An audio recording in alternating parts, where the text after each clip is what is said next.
Hi, I'm Lore from TankSpot and welcome to the Trial of the Crusader raid guide. In this video I'll be showing you the normal 10-man version of the Northrend Beast encounter, the first of 5 in the Crusaders Colosseum raid instance. This encounter is split up into 3 phases, each of which will present you with a different creature to defeat. The first of these is Gormak the Impaler, a large Magnetor with a handful of snowballed minions. Gormak has 4 abilities to watch out for. Almost immediately he will begin applying a damage over time effect called Impale to the tank, which stacks up quickly. You'll need to have 2 tanks alternating taunts at around 5 stacks to make sure the damage doesn't stack up too high. After the tank swap occurs, if you have a Hand of Protection available, you can use it on the previous tank to clear his Impale debuff and help reduce the load on the healers. He'll also periodically throw one of his snowballed vassals at a raid member. These will latch onto that player's back and start beating on them and should be killed quickly. Note that these are considered to be behind the player they're attached to, so they won't be able to hit them with most direct attacks. It's up to the other raid members to kill them. On top of that, these snowballs will be throwing bombs at random raid members throughout the encounter, which leave a patch of fire on the ground. Recent studies have shown that standing in fire is a leading cause of severe burns and can even be fatal, so it's best to move out of these quickly. The final ability to watch for in this phase is an AoE stomp that hits everyone within 15 yards of Gormak for a small chunk of physical damage. It also interrupts spellcasting for 8 seconds, so ranged DPS and healers should be staying at max range as much as possible. However, if you have a melee heavy raid and your healers feel comfortable with it, you can have ranged classes move into melee range when snowballs latch onto them to help keep melees from having to move too much. This is the simplest of the 3 phases. Just stay out of the fire, kill the snowballs, and kill Gormak.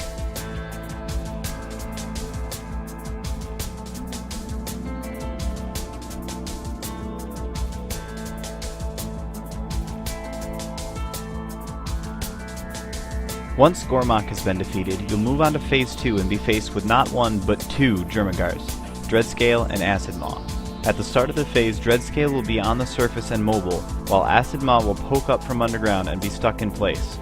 Both of these have an AoE breath ability, so each will need to be tanked and pointed away from the raid. Dreadscale's primary ability, aside from his breath attack, is a debuff called Burning Bile. He can apply it through 2 methods, a direct melee attack on the tank and a randomly targeted AoE Molten Spew that will hit its target and anyone standing nearby. Burning Bile will deal fire damage to the player affected by it as well as any nearby raid members, similar to light bombs from the XT002 encounter, so it's important for everyone to stay as spread out as possible. Meanwhile, Acid Maw will be applying his own debuff called Paralytic Toxin in a similar fashion through direct attacks on the tank and a randomly targeted AoE attack. Paralytic Toxin deals nature damage over time and applies a movement slowing effect that increases with every tick.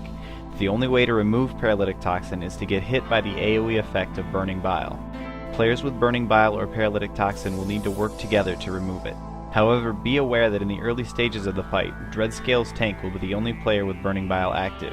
Since Dreadscale needs to stay pointed away from the raid, players with Paralytic Toxin will need to move to the tank on their own. Every so often, Dreadscale and Acid Maw will switch places. Whichever Jurmagar was previously underground will now be on the surface and vice versa. This adds a little confusion, but as long as you let the tanks pick their targets back up, it's very easy to deal with. Also note that Acid Maw will be spawning poison clouds similar to those seen in the Grobulus encounter underneath whichever Jurmagar is on the surface. Just keep that one moving and stay out of them. In this video, we started DPS on Dreadscale and switched to Acid Maw when Dreadscale was low. This is because we were going for the not 1 but 2 Jurmagars achievement. However, this does add a little bit more complexity to the fight. The easiest way to finish this phase is to burn down Acid Maw first and then Dreadscale afterward. Be aware though that once Acid Maw is dead, Dreadscale will enrage and deal 50% more damage. Also note that due to the large amounts of fire and nature damage being thrown around, both fire and nature resistance auras or totems are very helpful here.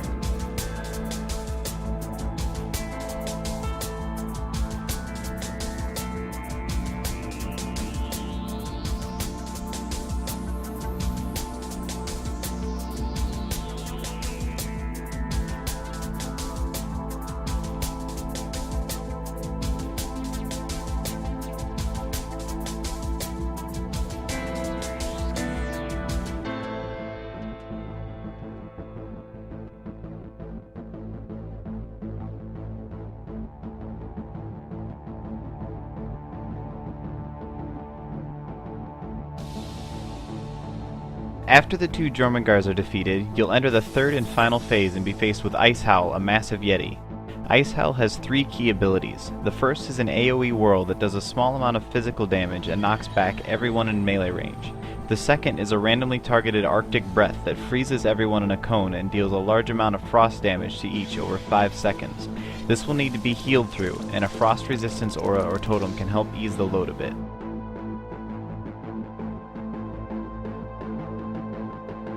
The third and most important of Ice Howl's abilities is his Massive Crash Ferocious Charge combo. He'll begin by jumping into the middle of the room and knocking everyone to the walls where you'll be stunned. Then he'll pick a raid member, let out a roar, and jump back to charge. Just as he jumps back, the stun will wear off and everyone will be given a temporary run speed buff. You'll need to use that buff to run out of his way quickly, as he'll kill anyone that he comes into contact with. If no one gets hit, he'll crash into the wall and not only stun himself for a few seconds, but take increased damage as well.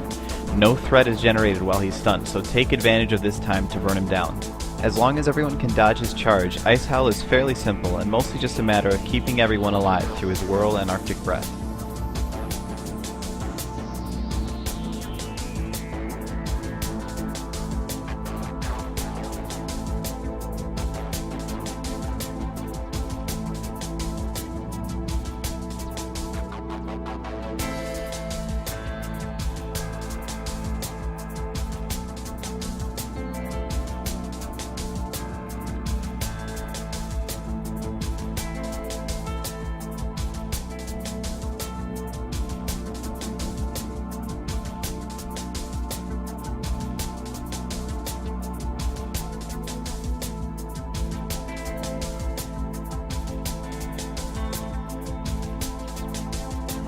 Although there's ultimately a lot of things to learn and deal with, each phase of the Northrend Beast encounter is fairly straightforward.